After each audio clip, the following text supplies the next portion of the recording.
Hey, JK here. I want to thank you for sharing part of your day with me. Y'all ready for this?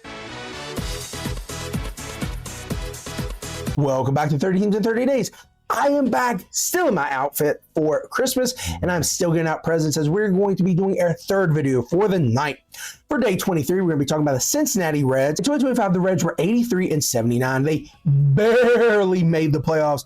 It's only because the Mets lost on the last day of the season to the lowly Marlins. Going into the last day, a win for either team essentially meant they were in. A Mets win did require a Reds loss to get in, but again, a win in your type of situation, do what you're supposed to do.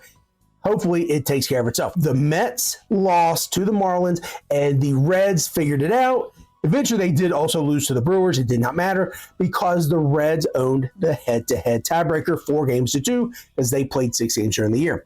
It is going to be important to realize that once the excitement wore off, the Reds realized they had to play in the wildcard game against the Dodgers. The Dodgers very quickly dispatched of them 2-0. So that was, 2 and done. The positive is 2025 did match the 2023 season for the Reds, but then that was the best season they've had since 2013. There's absolutely no question as to the success, the development, and the improvement of this team comes from the improvement, success, and development of Elly De La Cruz, who, in my opinion, is the standard that people want O'Neal Cruz to be at, but he's not. Elly can steal bases, 30 plus. He can hit home runs, 20 plus. Yeah, he does have the strikeouts. He led the team with 181 this year, but that is down from 218 in 2024. He does also bat above 230. In fact, he bats 264, which is 5 points higher than last year. So the growth, development, and improvement goes along with De La Cruz as it does with the Reds. There are other players on this team, but that right there, that main focus, that main player, Elly De La Cruz, is going to help drive the rest of the team and the success of the team. Another guy that is expected to be the guiding light of this offense and also the defensive infield is Matt McLain. This man came on in 2023 and had me and any other fantasy owner that was able to grab him up absolutely just flabbergasted. He was a pickup of all pickups. 290 batting average, like double-digit home runs, stealing bases, doing his thing. Then he got hurt, and we're like, oh no, 2024, he missed it. So 2025, we're like, yes, we are going to see how good this guy is. Well, the numbers were about the same. He did have 20 more walks. He had more stolen bases, 4 more stolen bases. So that's good, right?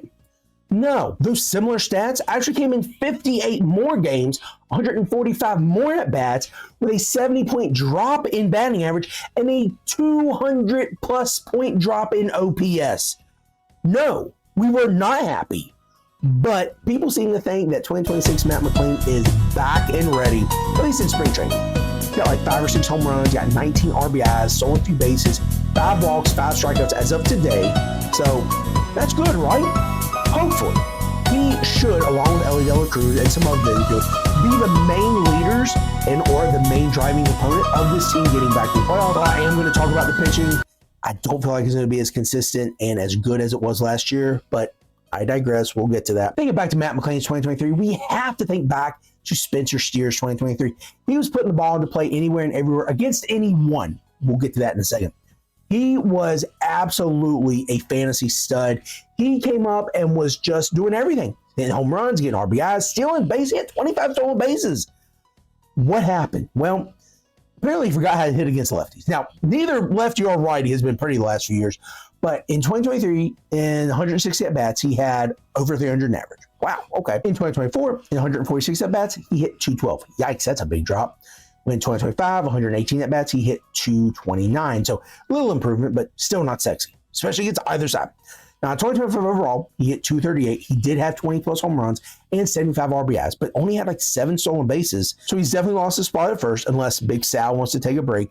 He's lost his spot at third, unless they want to put Cabrian Hayes and or Eugenio Suarez somewhere else, like DH with Suarez, and probably is going to be in a platoon in the outfield. 1, because he can't hit lefties, and 2, because I'm pretty sure they can find someone who can hit 240 without having to say, oh, okay, what's a lefty, we sit you, or what's a righty, we sit you. No, just get someone who can hit 240. Now, the 21 home runs, 75 RBIs, that may be a little different, but for production and for keeping a spot open on the roster for maybe another pitcher or a different position player, Ooh, yikes. Spencer Steer, you're not in good shape. The last bat we're going to talk about is another name that was super hyped up, but for different reasons. He's a prospect coming up with the Mariners and was making waves.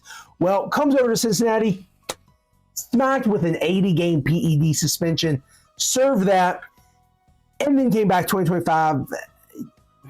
He wasn't bad.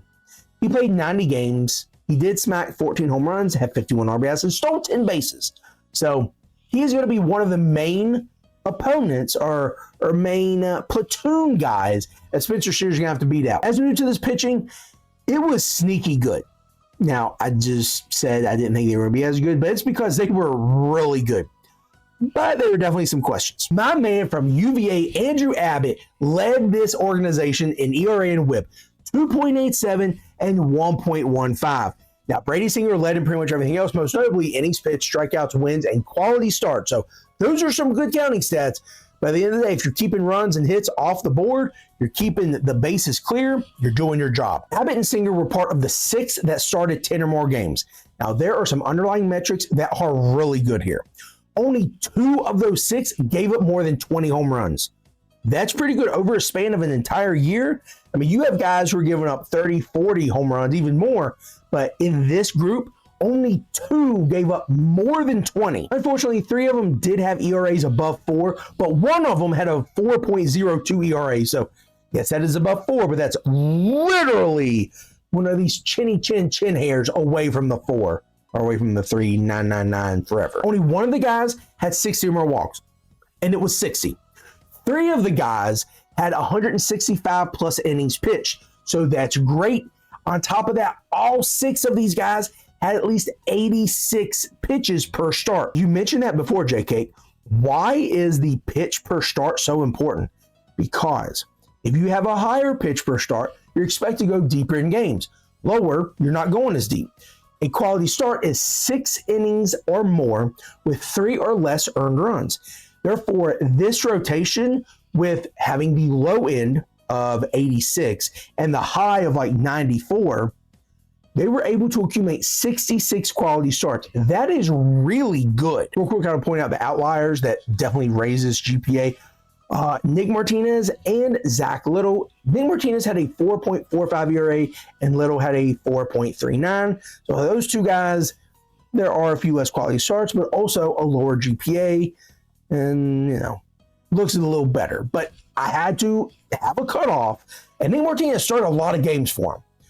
Just didn't do well in all those games. Also led the team in losses. Real quick, going to hit on Abbott and Singer again, just to put into perspective how good the season was. Andrew Abbott was able to pitch in 28 more innings in 2025, strike out 35 more batters, cut his ERA from 2024 being 3.22, and his WHIP being 1.32 in 2025, 2.87 and 1.15. Phenomenal changes. Brady Singer, on the other hand, came from Kauffman Stadium playing for the Royals, so that's a little bit more of a pitcher's park. Not super much, but we definitely know that the Red Stadium is a hitter's ballpark. So these numbers, there was expectation that they were going to go up. ERA went up a little bit from 3 to 4, but he did have 15 quality starts in 32 total starts. So almost 50% going 6 or more innings, giving up 3 or less earned runs. That's a pretty good mark. Another guy I want to hit on having a really big step up here, Nick Lodolo. Now, for the sake of this conversation, I did trade in one of my fantasy leagues, Nick Lodolo straight up for Bryce Terang. I think we both won that. That was a really good trade for both of us. Anyway, Nick Lodolo cut his ERA from 2024 to 2025, 1.4 points. That is a lot for ERA.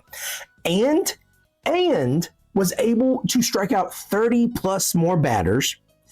And he was able to do this in 40 more innings pitched. Holy cow. His WHIP did also go down by 0.12, so that just didn't sound as impressive as the 1.4 points from the daggone ERA. He's going to continue to try to throw more strikes and innings pitched.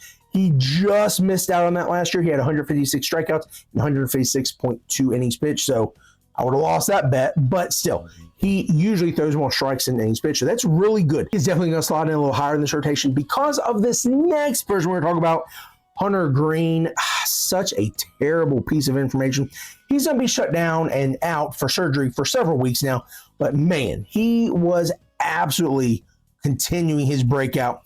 2024, 2025, his numbers were phenomenal. His ERA did go up from 2024, 2025, 2.75 to 2.76, but his whip, oh my gosh, it went from 1.02 or something like that to 0.94. Wow. Wow. This guy is great. But hold on. He did only throw 107 innings. He was shut down because groin tightness or soreness or something like that. So the surgery is not on his groin. Surgery is on some loose bodies in his elbow and stuff like that. But he's going to be out a few weeks, and that is going to allow and require Lodolo to step up, Abbott to step up, Singer to step up, but also Chase Burns. We have not talked about him specifically, but just know that he is a K machine. Once we get past the starting pitchers and into the bullpen, that's where the excitement really starts, because everyone in the bullpen leading up to Emilio Pagan had 3 or 4 ERAs and 1.3 or 1.4 whip. So numbers can be deceiving there because there were 3 guys with 16 or more holds. Yeah, they were deployed a lot, but they had 22 blown saves over the entire year. Yikes. There is some speculation that via the Google, had they not blown so many saves, they probably could have had a better seed or better spot in the playoffs. Surprise, surprise. As we move to the fantasy assets, you absolutely know you are going to look at Ellie De La Cruz. You're going to look at Matt McClain. I'm going to encourage Sal Stewart, even if he doesn't fully play there, even if they do put Spencer Steer there. He had a nice, impressive short period in 2025, but he could still be doing some stuff. Eugenio Suarez, who again did win the World Baseball Classic for Venezuela by hitting the shot into the gap in left field. So that's frustrating. But he's on some of my teams, so I'll take it. I think in deeper leagues, you are probably going to look at Cabrian Hayes, even though I don't know where his position's really going to be. It might be at third, but Suarez might, try to be playing there because they want him in the field a little bit. He could be there. I don't know what Cabrian will do. Maybe he'll be DH. Anyway, you also probably want to look at TJ Friddle. He did decent work last year. I don't know where he's going to be this year as far as in the lineup, but if Matt McClain's doing so well, that could only improve his numbers if Matt McClain's hitting in front of him or behind him. He's going to get runs or RBIs, right? I also think that Spencer Steer might be someone to look at. Now, obviously nowhere near as high because he might not even have a spot to play. He might be super utility. Pitching-wise, definitely have to go to Abbott, Stinger, Lodolo. I don't know if I would get too much into the bullpen. Emilio Pagan, probably the main guy there. I tried to get cheeky last year and get Graham Ashcraft, but God bless, he blew so many saves. He just screwed it up for me so badly. 2 guys who I think could be really good, but it's really going to depend on just how much their arms are going to be able to hold on because they've been hurt or they're just coming up. Chase Burns and Rhett Lauder. Rhett Lauder cannot escape injury to save his life. It's so bad. Hopefully, he's able to do well. He did perform pretty well in a very limited time up at the majors, but did have some walks. Chase Burns is a K machine like we talked about, and he's actually going to be part of my bold prediction. As we get to that, I think he is going to have the top 3 wins in this rotation. So he may not have the most wins, but I think he's going to have in the top 3 because I think he's going to be able to get people out, not even getting them on base. Now, again, he might also go the long ball here and there because it is going to be at Red Stadium, but the point is, I think Chase Burns is going to be better than what people expect. I also believe Eugenio Suarez is going to hit 40 home runs and have 100 RBIs. For my sake, I hope that's what happens because he's on 3 of my teams. I also believe that Ellie De La Cruz is going to 30-50 or some crazy thing like that. And that is going to do it for day 23. I told you we were going to get 3 videos out tonight. They may not have been on time, but they're getting out regardless.